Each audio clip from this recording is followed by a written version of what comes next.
मृत्यु सत्य है। एक राधे श्याम नामक युवक था। स्वभाव का बड़ा ही शांत एवं सुविचार वाला व्यक्ति था। उसका छोटा सा परिवार था जिसमें उसके माता पिता, पत्नी एवं 2 बच्चे थे। सभी से वो बेहद प्यार करता था। इसके अलावा वो कृष्ण भक्त था और सभी पर दया भाव करता था। ज़रूरतमंद की सेवा करता था, किसी को दुख नहीं देता था। उसके इन्हीं गुणों के कारण श्री कृष्ण उससे बहुत प्रसन्न थे और सदैव उसके साथ रहते थे। और राधे श्याम अपने कृष्ण को देख भी सकता था और बातें भी करता था। इसके बावजूद उसने कभी ईश्वर से कुछ नहीं मांगा। वह बहुत खुश रहता था क्योंकि ईश्वर हमेशा उसके साथ रहते थे, उसे मार्गदर्शन देते थे।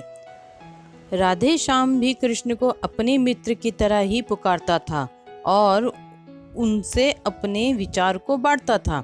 एक दिन राधे श्याम के पिता की तबीयत अचानक खराब हो गई।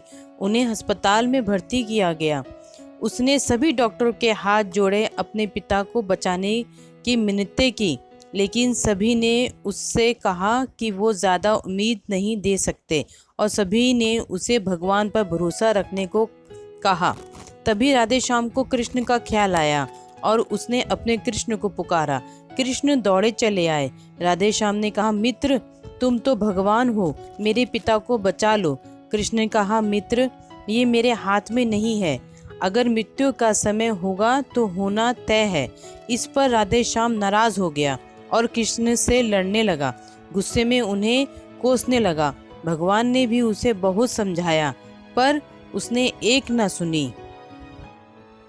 तब भगवान कृष्ण ने उससे कहा, मित्र, मैं तुम्हारी मदद कर सकता हूँ, लेकिन इसके लिए तुम्हें एक कार्य करना होगा। राधे श्याम ने तुरंत पूछा, कैसा कार्य?